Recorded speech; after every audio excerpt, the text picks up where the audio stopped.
Prime Minister Modi is speaking in Kasganj, UP on a rally. Let's listen in. Ayodhya में चौराहे का नाम उन पर करना, मैं समझता हूं जो भी राम मंदिर के दर्शन के लिए आएगा वो यहीं से निकलेगा तो लता मंगेशकर जी के भजन भी याद आएंगे और भारत रत्न लता मंगेशकर जी के लिए गर्व भी होगा। और दूसरा, योगी जी का जो फिल्म सिटी बनाने का सपना है, युवाओं को फिल्म जगत में अवसर मिले, इसके लिए लता मंगेशकर एकेडमी बना करके परफॉर्मेंस के लिए, गीत संगीत के लिए नई पीढ़ी को तैयार करने का काम जो किया है, योगी जी आपको, आपकी सरकार को और उत्तर प्रदेश भारतीय जनता पार्टी को मैं बहुत बहुत बधाई देता हूं आपके इस निर्णय के लिए।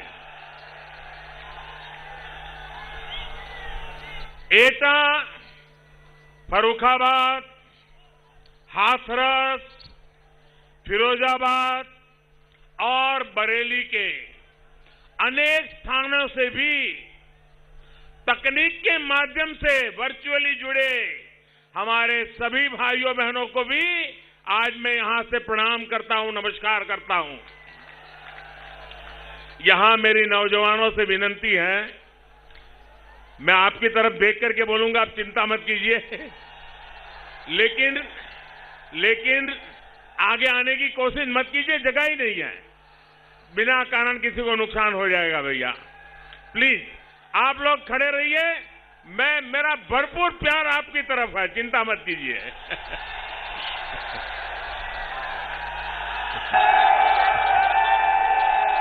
बहुत बहुत इतना प्यार, इतने आशीर्वाद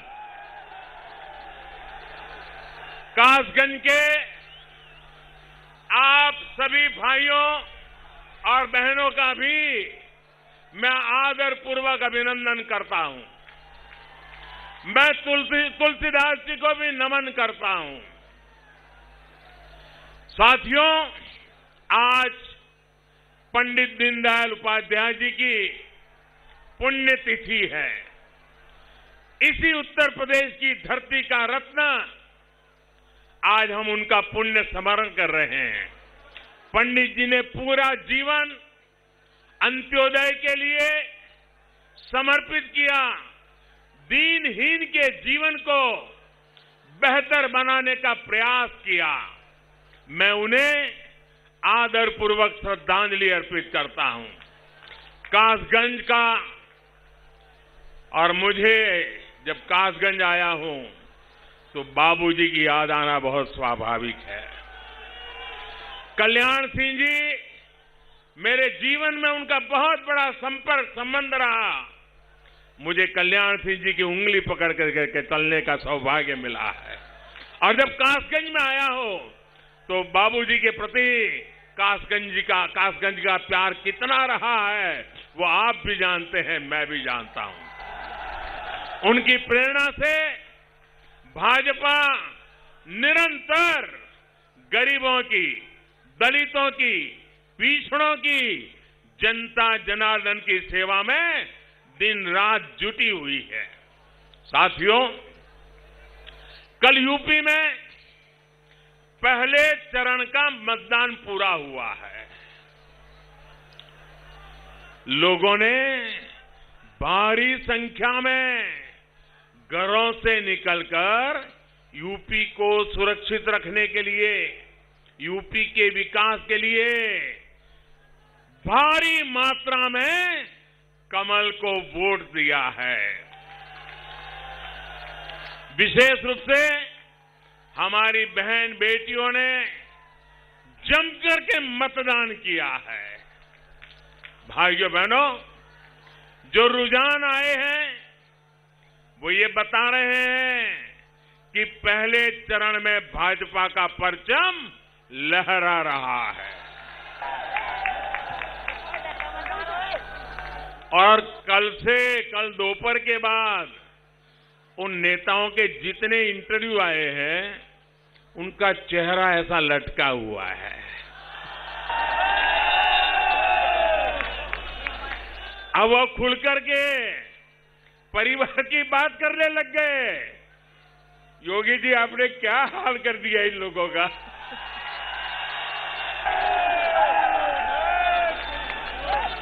और आप देखिए जो बात,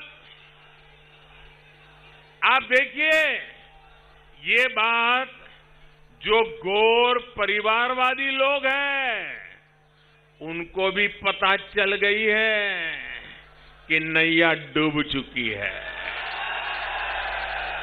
इसलिए उन्होंने अभी से ही ईवीएम पर, चुनाव आयोग पर सवाल उठाना शुरू कर दिया है।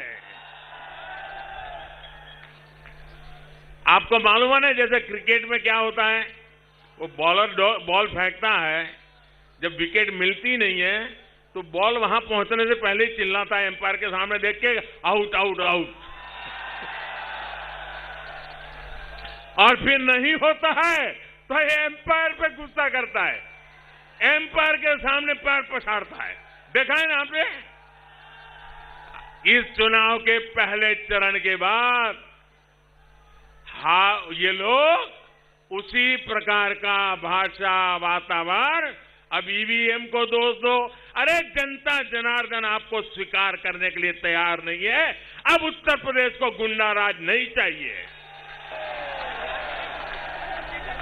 लेकिन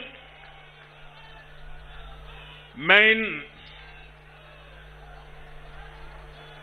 परिवारवादियों से कहना चाहता हूं कि भाई आपका डूबना तय है। अगर ईवीएम को ही गालियां देनी है तो 10 मार्च के बाद बहुत दिन है, देते रहना। साथियों, मोदी और योगी जी को जो आशीर्वाद और प्यार आप दे रहे हैं उसने परिवारवादियों की नींद उड़ा दी है। कितनी कोशिश की इन लोगों ने आपको बांटने की, जाति के नाम पर अलग अलग करने की, लेकिन ये लोग पूरी तरह फेल हो गए। आपने एकता के दर्शन करा दिए, आपने नौजवानों के उज्जवल भविष्य की चिंता की। भाइयों बहनों, ये परिवारवादी महलों में जिंदगी गुजारने वालों को जमीनी सच्चाई का पता ही नहीं है। यूपी के लोगों के हित, यूपी के लोगों के लिए हम जानते हैं देश का हित सर्वोपरि है, यूपी का हित सर्वोपरि है, यूपी का विकास सर्वोपरि है। इसलिए वो कमल के निशान पर वोट कर रहे हैं, भारतीय जनता पार्टी को इतना भारी समर्थन दे रहे हैं। भाइयों और बहनों, आपने 5 साल तक डबल इंजन की सरकार का काम देखा है, आपने हमें परखा है। गरीब का विकास हो, गरीब को मूलभूत सुविधाएं मिले, इसे हमने सर्वोच्च प्राथमिकता दी है। लेकिन इन परिवारवादियों ने अपना घर, अपनी तिजोरी तो भरी, लेकिन कभी गरीब की चिंता नहीं की। गरीब का जीवन आसान बने, ये लोग न पहले चाहते थे और न आज चाहते हैं। ये अफवाह फैलाने वाली प्रवृत्ति वाले परिवारवादी पूरी कोशिश कर रहे थे कि कोरोना का मुफ्त टीका गरीब परिवार को न लगे, लेकिन गरीबों की सरकार ने गरीबों की जिंदगी को सुधारने के लिए, उनके जीवन में विश्वास पैदा करने के लिए पल पल गरीबों की चिंता करने वाली इस डबल इंजन की सरकार ने उनके इस इरादों को सफल नहीं होने दिया। ये लोग गरीबों के अस्पतालों के नाम पर, स्वास्थ्य सेवा के नाम पर घोटाले करते थे। ये लंबा इतिहास आप जानते हैं।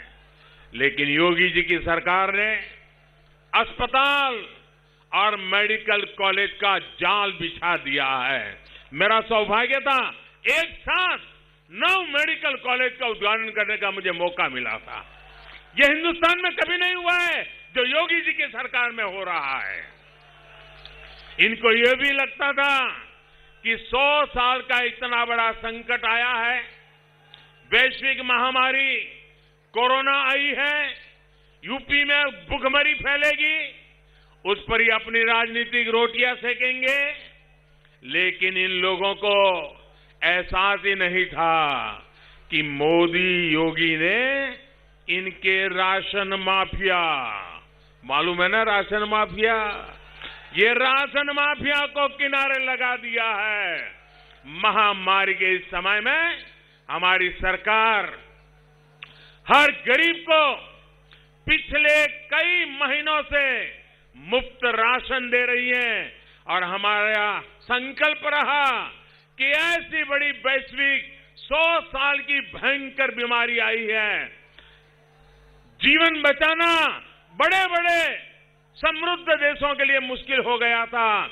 हमने जीवन भी बचाने के लिए जी जान से मेहनत की और हमने कोशिश की कि गरीब के घर का चूल्हा जलता रहना चाहिए। आज गरीब माताएं बहनें मोदी को आशीर्वाद दे रहे हैं, योगी को आशीर्वाद दे रहे हैं, क्योंकि उनको पता है कि उनके घर में कभी बच्चों को भूखा सोना नहीं पड़ा है, घर का चूल्हा कभी बंद नहीं हुआ है। भाइयों बहनों, अब दिल्ली से गरीब, दलित, पिछड़ों के लिए निकला राशन का हर दाना उसके जो हकदार है उनके पास जाता है। राशन माफिया नहीं है, इसलिए रास्ता गरीब के घर पहुंच जाता है। डबल इंजन की सरकार ने एक देश एक ration card, one nation one ration card की भी व्यवस्था की है और उसके कारण यूपी का जो भी परिवार अगर दूसरे राज्य में गया है उसको अब वहां भी यहां के राशन कार्ड से उसको वहां भी राशन मिलेगा। उत्तर प्रदेश का व्यक्ति कहीं बाहर रोजी रोटी के लिए गया है तो उसकी रोजी रोटी की चिंता मोदी करता है। भाइयों बहनों, साथियों, ये आपके एक वोट की ताकत है जो गरीब का भला करती है। लेकिन मैं यूपी के लोगों को सावधान भी करना चाहता हूं। ये परिवारवादी लोग इस समय इतने बौखलाए हुए हैं कि ठान कर बैठे हैं कि गरीब के लिए चल रही सारी योजनाओं को सबसे पहले ताले लगा देंगे, इसको बंद कर देंगे, क्योंकि उनको लगेगा कि अगर ये योजनाएं चालू रही तो योगी और मोदी के ही गीत लोग गाते रहेंगे और इसलिए पहला काम उसको ताला लगाने का करेंगे। इसलिए भाइयों बहनों, क्या आप चाहते हैं कि लोक कल्याण की योजनाएं चालू रहें? आप चाहते हैं योजनाएं चालू रहें? आप चाहते हैं गरीब को घर मिलना चाहिए? आप चाहते हैं गरीब का चूल्हा जलते रहना चाहिए? आप चाहते हैं गरीब के बच्चों को पढ़ने के लिए सुविधा मिलनी चाहिए? आप चाहते हैं गरीब को बीमारी में दवाई के लिए व्यवस्था मिलनी चाहिए? इनके लिए ये काम ही नहीं है और इसलिए ऐसे लोगों को कभी मौका मत देना। साथियों, इस क्षेत्र के जिन गांवों को इन लोगों ने बेसहारा छोड़ दिया था उनको डबल इंजन की सरकार ने अच्छी सड़कें दी हैं, नदी पर अच्छे पुल दिए हैं। एटा में 11,000 करोड़ रुपए का बिजली प्रोजेक्ट लगा है। गन्ना, आलू, अमरूद, आम, केला जैसी अनेक फसलें उगाने वाला छोटे किसान फूड प्रोसेसिंग क्षेत्र में हमारे ईमानदार प्रयासों में एक नई आशा का अनुभव कर रहा है, नया विश्वास पैदा हो रहा है। हजारों करोड़ रुपए का बजट कोल्ड स्टोरेज और गोदाम बनाने के लिए तय किया गया है। किसान उत्पादक संघों यानी एफपीओज में छोटे किसानों को संगठित कर उनको एक्सपोर्ट के लिए, फूड प्रोसेसिंग के उद्योग लगाने के लिए मदद दी जा रही है। हमारी सरकार किसान क्रेडिट कार्ड के दायरे में पशुपालकों को, मछली पालकों को भी किसान क्रेडिट कार्ड की सुविधा दी है, जिसके कारण उसके कम ब्याज से उसको बैंक से लोन मिल सकता है। वो अपना